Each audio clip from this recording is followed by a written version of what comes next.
Masyarakat desa mana tahu ya kan yang ngumpulin kepala desa yang udah bekerja sama dengan pihak rumah sakit yang curang. Ya mereka percaya-percaya aja, tapi ternyata ya data diri mereka dipakai untuk keperluan pemalsuan klaim BPJS oleh pihak rumah sakit yang nakal ini. Yo geng, tekan tombol subscribe geng. Halo geng, welcome back to Kamar Jerry.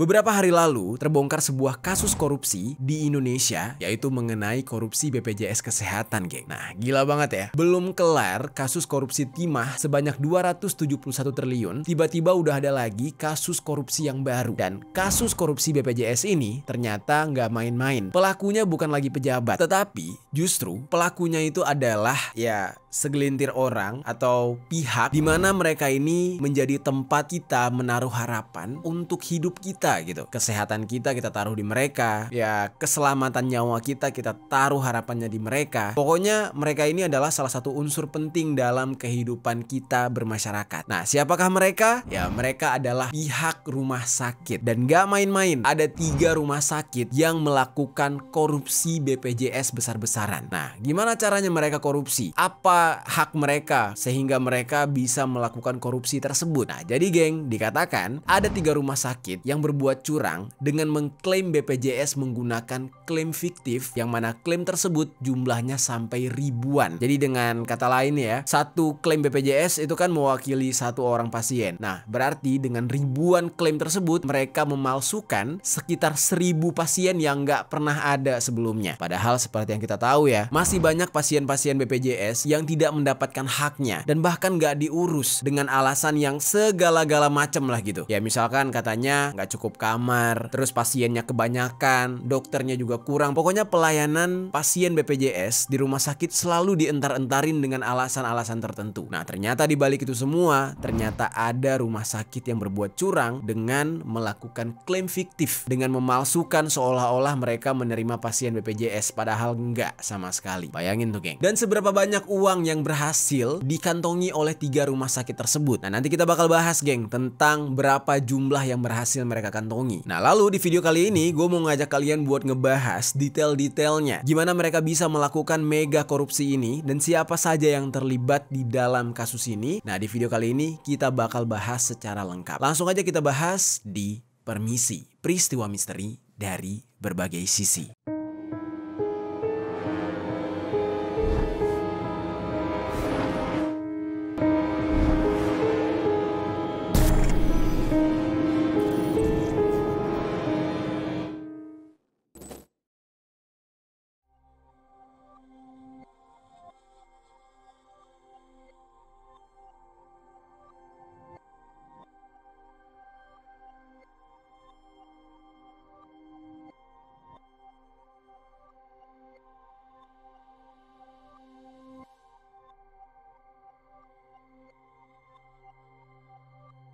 Oke, sekali lagi gue jelaskan kepada kalian ya. Mungkin buat kalian yang baru bergabung di channel ini, di Kamar Jerry, bingung gitu ya, kok pembahasan kriminal kayak gini, atau mungkin ini berbau politis sedikit gitu, tiba-tiba dibahas di konten misteri. Nah, sedikit gue jelaskan. Jadi di Kamar Jerry kita punya 2 segmen. Yang pertama Permisi, peristiwa misteri dari berbagai sisi. Terus ada lagi sisi lain.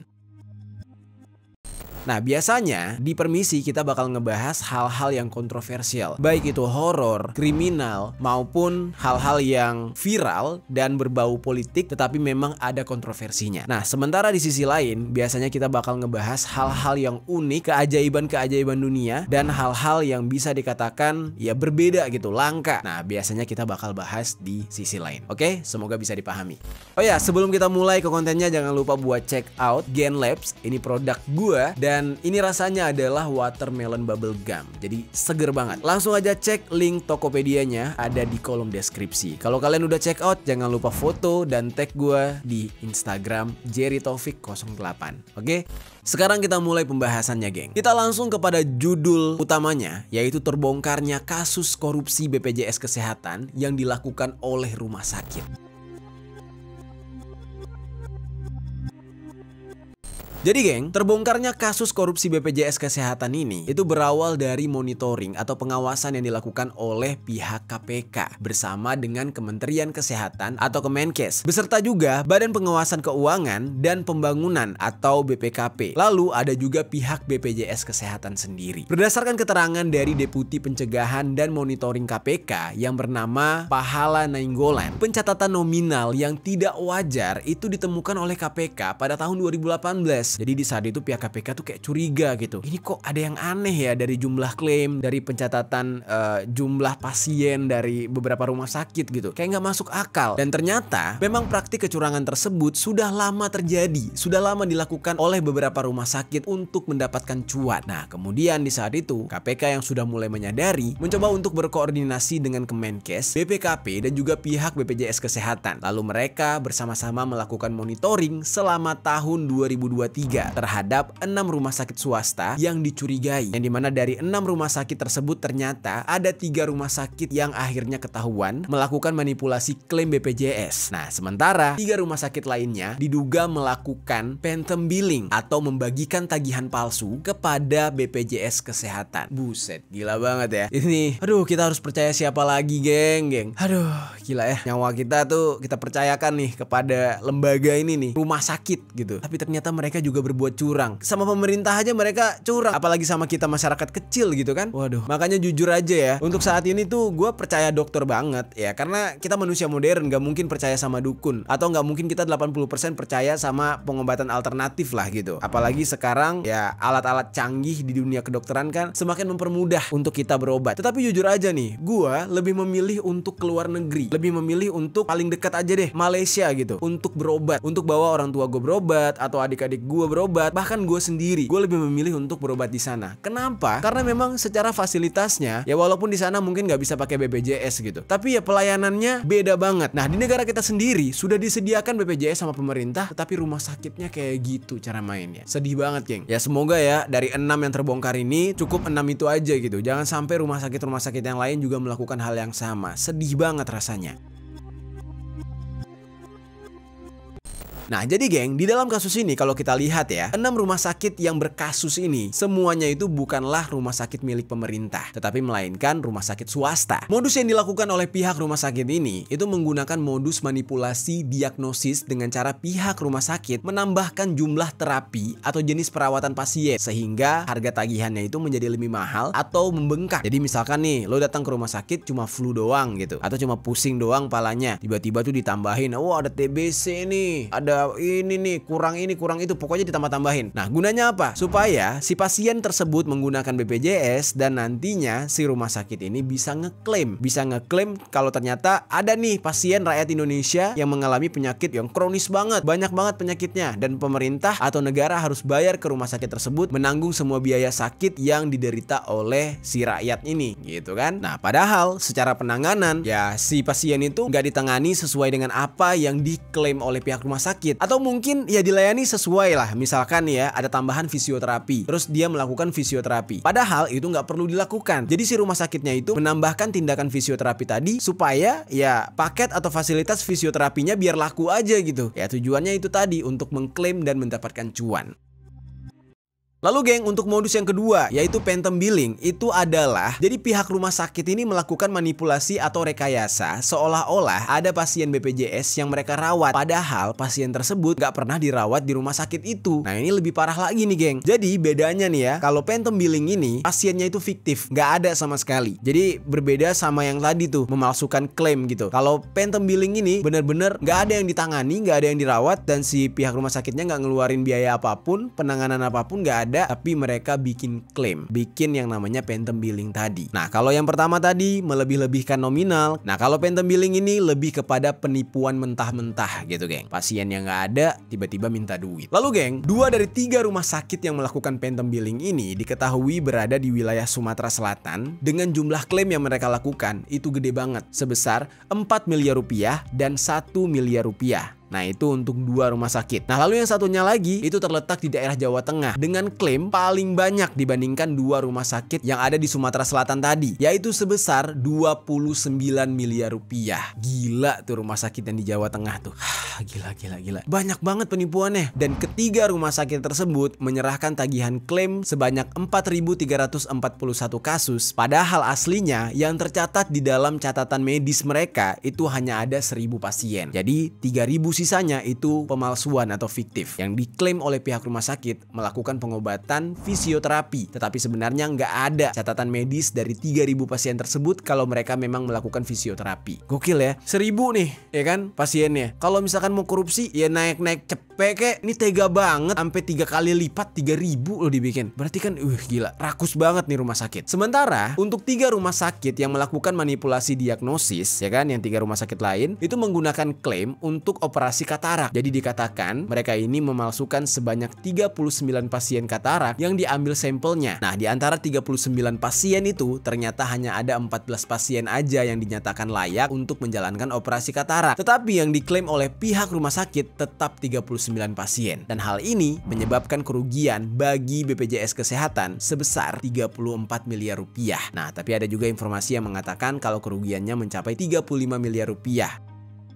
Yang mana 75%-nya dari kerugian tersebut adalah kasus phantom billing. Wah, gila banget nih. Gak habis pikir gue. Dan tidak mudah ya bagi pihak KPK untuk menyelidiki dugaan kecurangan klaim fiktif yang dilakukan oleh pihak rumah sakit tersebut. Nah, kasus ini juga baru terungkap setelah adanya audit yang dilakukan oleh pihak KPK dan beberapa pihak lainnya, serta dengan melakukan survei langsung ke pihak rumah sakit tersebut. Ketika ditanya mengenai data diri dari pemilik BPJS yang namanya tercantum di dalam klaim yang diajukan oleh pihak rumah sakit, ya pihak rumah sakit baru menjawab kalau orang tersebut gak ada, dan mereka menjawab di situ dengan ya panik lah, benar-benar sebuah kasus penipuan yang gak tanggung-tanggung.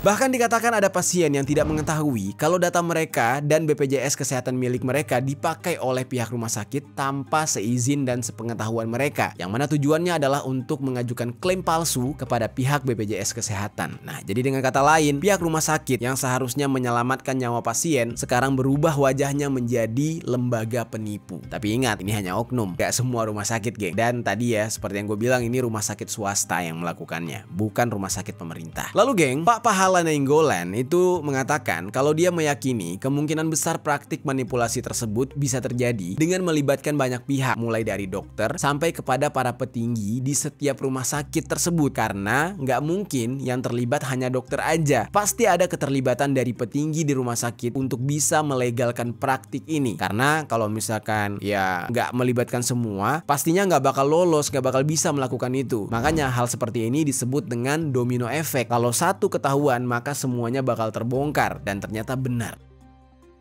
Nah, terus dikatakan ada oknum dokter yang nakal dengan sengaja membuat dan menandatangani rekam medis, catatan program pasien, pemeriksaan, sampai ke tahap kelengkapan persyaratan lain untuk mengajukan klaim ke BPJS Kesehatan agar klaim tersebut terlihat asli dan tidak ada unsur rekayasa atau penipuan di dalamnya. Dan yang lebih mengejutkannya lagi nih geng ya, dokter yang memberikan tanda tangan di rekam medis tersebut sudah tidak bekerja di rumah sakit itu. Jadi kerjaannya dia ya cuman ngasih tanda tangan biar lolos saja, terus dia dapat bagiannya. Jadi dia nggak perlu kerja lagi di rumah sakit, nggak perlu jadi dokter, cukup pakai tanda tangannya aja udah dapat duit. Terus geng, pihak KPK juga menemukan kalau ada seorang direktur utama atau dirut di salah satu rumah sakit tersebut yang dianggap memiliki prestasi, atau dalam kata lain adalah orang yang memang memiliki gelar yang bagus di bidangnya. Nah, dirut tersebut dari rumah sakit sebelumnya itu dipindahkan ke rumah sakit lainnya untuk menjalani praktik manipulasi yang sama, karena sebelumnya dia ini terbukti dan pernah berhasil melakukan praktik curang kayak gini di rumah sakit yang lama atau di tempat tugas dia yang sebelumnya. Nah, jadi dia ini bener-bener kayak apa ya, malaikat penolong lah gitu. Rumah sakit ini dia lakukan praktik kecurangan, udah berhasil, dia dipindahkan ke rumah sakit lain untuk menyalurkan kecurangan juga. Jadi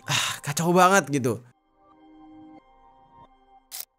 Terus selain itu nih ya, KPK menduga kalau praktik yang dilakukan secara sistematis ini dilakukan oleh rumah sakit dengan melalui bakti sosial, di mana pihak rumah sakit mengumpulkan dokumen seperti KTP, KK, dan kartu BPJS melalui bakti sosial tersebut yang bekerja sama dengan pihak kepala desa di tiap-tiap desa, yang mana kegiatan tersebut jelas nggak akan dicurigai oleh masyarakat. Ya ini sama aja nih kayak kasus penipuan kemarin yang tentang judol, ya kan? KTP masyarakat yang nggak tahu apa-apa, yang nggak paham dengan hal itu dipakai secara diam-diam. Nah begitu juga dengan yang terjadi dalam kasus korupsi BPJS Kesehatan ini. Masyarakat desa mana tahu, ya kan, yang ngumpulin kepala desa yang udah bekerja sama dengan pihak rumah sakit yang curang. Ya mereka percaya-percaya aja, tapi ternyata ya data diri mereka dipakai untuk keperluan pemalsuan klaim BPJS oleh pihak rumah sakit yang nakal ini. Terus geng, menurut informasi yang gue dapatkan nih ya, KPK ini memang belum melakukan penindakan atas temuan manipulasi tersebut. Tetapi temuan itu sudah dilaporkan kepada pimpinan KPK dan pimpinan KPK sudah memutuskan untuk memindahkan 3 rumah sakit yang melakukan phantom billing ke kedeputian atau penindakan. Nah, sekedar informasi nih geng, kedeputian penindakan dan eksekusi itu memiliki wewenang untuk mengusut dugaan korupsi dengan melakukan mulai dari penyelidikan, penyidikan, sampai ke penuntutan dan eksekusi. Nah hal ini disebabkan karena indikasi korupsi itu berkaitan dengan phantom billing yang dilakukan oleh ketiga rumah sakit ini sudah sangat jelas. Dan dalam pelaksanaannya nih ya, KPK bisa aja melakukan penyelidikan terlebih dahulu sebelum akhirnya kasus korupsi ini bakal dilimpahkan ke aparat penegak hukum lainnya yang bisa menangani pelaku dari pihak swasta yang terlibat dalam korupsi yang tidak terkait penyelenggara negara. Nah tapi ada informasi juga yang dikatakan ya, kalau KPK memastikan tidak akan melimpahkan kasus korupsi ini ke penegak hukum lain dengan alasan praktik kecurangan ini menyebabkan kerugian negara hingga miliaran rupiah sebagaimana yang diatur dalam pasal 11 nomor 19 tahun 2019 Undang-Undang KPK. Nah, kalaupun kasus ini di luar dari kewenangan KPK, maka KPK akan berkoordinasi dengan pihak penegak hukum lain melalui bagian supervisi yang ada di KPK itu sendiri. Nah, lalu sementara untuk 3 rumah sakit yang melakukan manipulasi itu diberikan waktu selama 6 bulan untuk terbuka dan jujur mengenai pelanggaran yang mereka lakukan, karena dalam waktu 6 bulan itu KPK akan melakukan penyelidikan dan audit secara masif atas klaim jaminan BPJS Kesehatan tersebut. Nah pihak rumah sakit juga diharuskan untuk mengembalikan keuntungan yang mereka dapat dari hasil kecurangan itu atau uang korupsinya dibalikin lagi, yang mana sudah merugikan negara miliaran rupiah. Nah kalau syaratnya cuma ngembaliin duit, kayaknya nggak banget ya geng. Maling ayam aja di penjara dulu walaupun ayamnya belum disembelih atau ayamnya itu belum dimakan gitu. Nah ini udah jelas-jelas miliaran rupiah. Kalau misalkan sanksinya cuma ngembaliin duit, ya nggak bisa sih. Harusnya dipenjara tuh oknum-oknum yang ada di rumah sakit tersebut. Terus geng, diyakini juga kalau praktik seperti ini nggak hanya dilakukan oleh rumah sakit itu aja, tetapi juga udah banyak dilakukan oleh rumah sakit lain. Namun pihak KPK sendiri baru mengambil sampel dari ketiga rumah sakit yang melakukan phantom billing tersebut, karena ya pasti udah banyak yang lolos. Nggak mungkin cuma 6 dari sekian ribu rumah sakit yang ada di Indonesia. Menurut kalian gimana geng? Kalian percaya ini cuma 6 itu doang atau justru banyak banget rumah sakit yang sudah melakukan tindakan seperti ini? Coba tinggalkan komentar di bawah. Terus geng, pihak Kemenkes juga sudah angkat bicara mengenai kasus korupsi BPJS Kesehatan ini geng, yang dilakukan oleh 6 rumah sakit yang gue sebutkan tadi. Dan pihak mereka mengatakan akan memberikan sanksi tegas kepada rumah sakit yang terlibat. Dan izin praktik dari rumah sakit tersebut juga bisa dicabut oleh Kemenkes, bahkan tidak hanya fasilitas kesehatannya aja, tetapi para pekerja di rumah sakit itu juga bakal terkena imbasnya. Jadi ibaratnya tuh kalau ada dokter yang terlibat nih di dalam kasus ini, itu dokter juga bakal dicabut izin praktiknya. Kebayang gak tuh? Udah bertahun-tahun kuliah, udah ikut koas, udah mengabdi, udah banyak pasien yang ditangani, udah banyak langganan pasiennya juga gitu kan. Akhirnya gak boleh praktek, dicabut izin dokternya. Wah gila, sakit banget sih. Dan menurut Dr. Murti Utami selaku Inspektur Jenderal Kementerian Kesehatan, Kemenkes sudah memiliki data lengkap untuk bisa mengusut temuan tersebut. Nah, Murti juga mengatakan bahwa ada 4 modus lain yang diduga dilakukan dalam penipuan klaim BPJS Kesehatan ini. Nah, modus yang pertama adalah self-referrals atau klaim atas biaya pelayanan akibat rujukan ke rumah sakit tertentu atau ke dokter yang sama di fasilitas kesehatan yang lain. Nah, tapi kecuali dengan alasan keterbatasan fasilitas. Nah, itu nggak apa-apa. Terus yang kedua adalah upcoding, yaitu mengubah kode diagnosis atau prosedur yang menyebabkan tarif lebih tinggi dari yang seharusnya. Terus yang ketiga adalah repeat billing atau klaim yang diulang pada kasus yang sama. Terus yang keempat adalah fragmentation atau pemecahan paket layanan dalam perawatan yang sama untuk mendapatkan klaim yang lebih besar alias dibengkak-bengkakin, dilebih-lebihin gitu. Nah, jadi 4 poin tersebut, geng. Terus, geng, pihak Kemenkes juga akan melakukan penguatan bagi tim pencegahan dan penanganan kecurangan Jaminan Kesehatan Nasional atau disingkat dengan PKJKN di tingkat provinsi untuk meningkatkan proses verifikasi guna menghindari kejadian yang sama kayak gini bisa terulang lagi. Nah, hal ini berdasarkan dengan Peraturan Menteri Kesehatan Nomor 16 Tahun 2019 tentang pencegahan dan penanganan kecurangan atau fraud serta pengenaan sanksi administrasi terhadap kecurangan atau fraud dalam pelaksanaan program jaminan kesehatan, yaitu dengan membuat tim PKJKN baik di tingkat nasional, provinsi maupun kabupaten atau kota. Nah, tim PKJKN ini terdiri dari berbagai unsur, geng, yaitu ada dari Kemenkes, BPKP, KPK, BPJS Kesehatan, yang mana tugas dari PKJKN adalah melakukan sosialisasi mengenai regulasi, mengenai kendali mutu dan juga biaya. Nah, mereka juga meningkatkan pencegahan kecurangan dan yang lain-lain. Kalau ada yang mencurigakan, maka PKJKN ini bakal melakukan investigasi yang melibatkan para stakeholder seperti Dinas Kesehatan, Asosiasi Vaskes, dan juga organisasi profesi. Dan kalau sampai benar ditemukan adanya praktik kecurangan, maka bakal ditindaklanjuti sesuai peraturan dan hukum yang berlaku. Nah, jadi kurang lebih kayak gitu ya, udah ada penanganannya dari pihak pemerintah. Sekarang, kalian silahkan berpikir bagaimana hancurnya gitu ya sistem di negara kita gara-gara banyak sekali yang korupsi kayak gini. Bahkan fasilitas kesehatan aja ada yang korupsi. Nah, sekarang kita masuk ke dalam pembahasan penyebab terjadinya manipulasi dalam program BPJS Kesehatan. Gimana sih caranya pihak-pihak rumah sakit ini bisa melakukan korupsi dan penipuan kayak gitu? Kita bahas.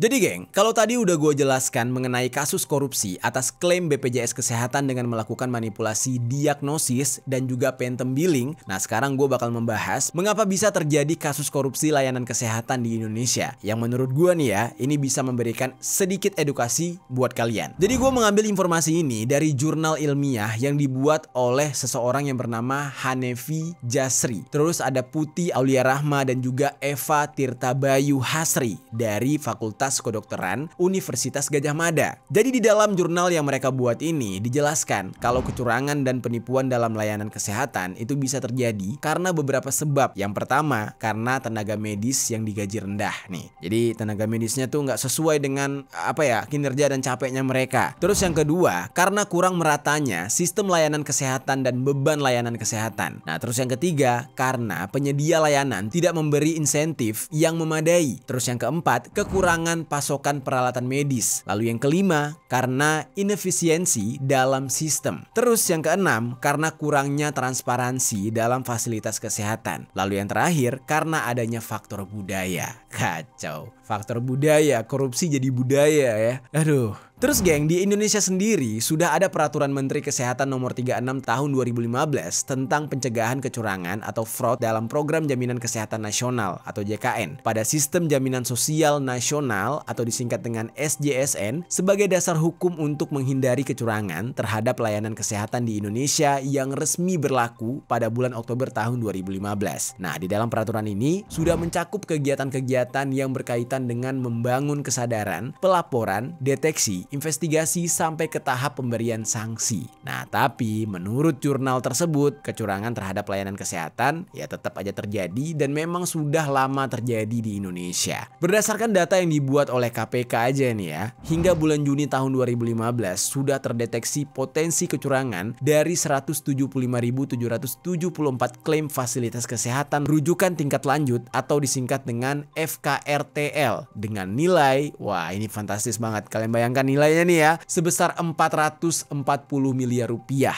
Duit semua tuh geng. Dan data tersebut baru dari kelompok klinisi aja geng. Belum lagi dari yang lain seperti BPJS Kesehatan, pasien, supplier alat kesehatan, serta obat-obatan. Nah, hingga bulan Desember tahun 2015, kegiatan-kegiatan untuk mencegah kecurangan ini dikatakan belum terlaksanakan dengan baik karena aspek-aspek pendukung sistem tersebut juga belum tersedia dengan baik. Lalu, kegiatan pembangunan kesadaran melalui sosialisasi dan juga edukasi Menkes belum berjalan dengan baik juga. Tugas mengenai edukasi, sosialisasi, pembinaan, dan pengawasan terhadap kecurangan bagi seluruh pihak potensial menjadi tanggung jawab kementerian dan dinas kesehatan yang berada di tingkat provinsi maupun kabupaten atau kota. Nah, tapi ya dirasa pergerakan itu juga masih kurang. Pada kenyataannya masih banyak juga bahkan ya dinas kesehatan yang belum mengetahui peraturan tersebut sehingga belum banyak melakukan aksi untuk mengendalikan kecurangan layanan kesehatan. Gimana tuh? Pihak dinas kesehatannya aja masih banyak yang nggak paham dan yang nggak tahu. Terus kerjanya ngapain gitu kan? Dan bahkan dikatakan di beberapa daerah peran pemberian edukasi dan sosialisasi ini justru dijalankan oleh BPJS Kesehatan. Ya begitulah geng. Dan selain itu kegiatan pelaporan atas dugaan kecurangan layanan kesehatan juga belum optimal karena nggak ada wadah untuk bisa melaporkan setiap kecurangan atau kecurigaan terhadap korupsi tersebut. Kalaupun ada nih ya, tindak lanjut dari laporan tersebut juga belum pasti. Ya seperti yang kita tahu lah, ngelapor di negara kita kadang tanggapannya itu lama geng. Ya gue gak tahu lah alasannya kenapa. Dan di dalam jurnal ilmiah yang dituliskan oleh orang-orang yang gue sebutkan tadi juga dijelaskan kalau ada situs Inspektorat Jenderal Kementerian Kesehatan yang bisa melaporkan dugaan kecurangan. Tetapi nih ya, pas gue cari geng, websitenya udah gak tersedia. Gimana gitu ya, kacau sekacau-kacaunya. Mungkin kalau misalkan ada yang tahu nih mengenai website yang gue maksud, mungkin udah ada yang versi terbarunya, bisa tulis di kolom komentar ya geng. Ya siapa tahu gue yang hilaf gitu. Tapi gue sempat menemukan nih hanya dari satu website BPJS Kesehatan aja nih geng yang menyediakan layanan untuk melaporkan dugaan mengenai kecurangan ini, yaitu di menu whistleblowing system namanya. Mungkin kalian bisa cek langsung lah dari gambar yang gue tampilkan ini. Dan proses untuk bisa mendeteksi kecurangan ini itu menghadapi kendala yang disebabkan karena minimnya teknologi untuk bisa mengolah data dan informasi terkait potensi kecurangan tersebut. Aduh gila ya.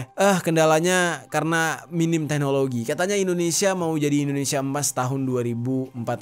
Tapi kok kita masih ada kalimat minim teknologi gitu. Ini aneh banget. Dan data yang paling kuat yang bisa digunakan untuk mendeteksi kecurangan ini adalah salah satunya itu data dari klaim BPJS Kesehatan. Dan data ini harus bisa diolah menggunakan teknologi yang bisa mendeteksi potensi kecurangan. Tapi saat ini teknologi seperti itu belum ada di Indonesia atau masih dalam tahap pengembangan.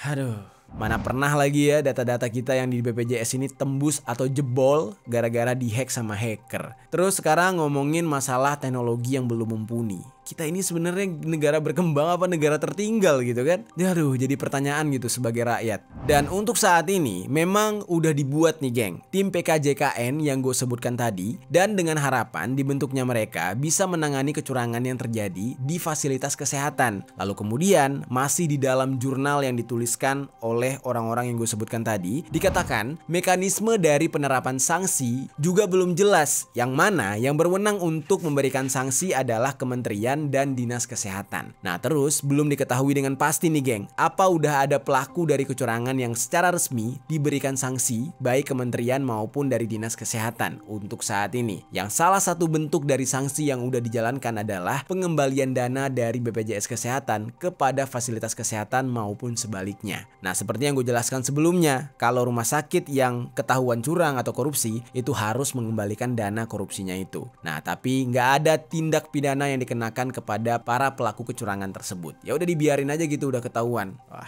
gokil. Itu dia geng pembahasan kita hari ini mengenai kasus korupsi BPJS Kesehatan yang dilakukan oleh pihak rumah sakit yang tidak bertanggung jawab. Ya, gue berharap ya dari kasus ini bisa menjadi evaluasi buat pemerintah nih untuk bisa lebih memperketat pengawasannya kepada pihak rumah sakit mengenai klaim BPJS Kesehatan. Karena ya masih banyak orang yang terkadang nggak kebagian buat berobat. BPJS-nya ngadet-ngadet, pelayanannya juga nggak asli. asik. Nah ternyata di balik itu semua ada yang berbuat curang. Ya jadinya nggak salah misalkan rumah sakit yang baik yang menjalankan tugas dengan lurus jadi serba kekurangan. Pengen nanganin pasien BPJS ya jadi nggak cukup tenaga. Ternyata ya semua tenaganya, semua biaya dan modalnya udah dilahap secara rakus oleh rumah sakit yang curang. Gimana menurut kalian geng tentang pembahasan kita kali ini? Coba tinggalkan komentar di bawah.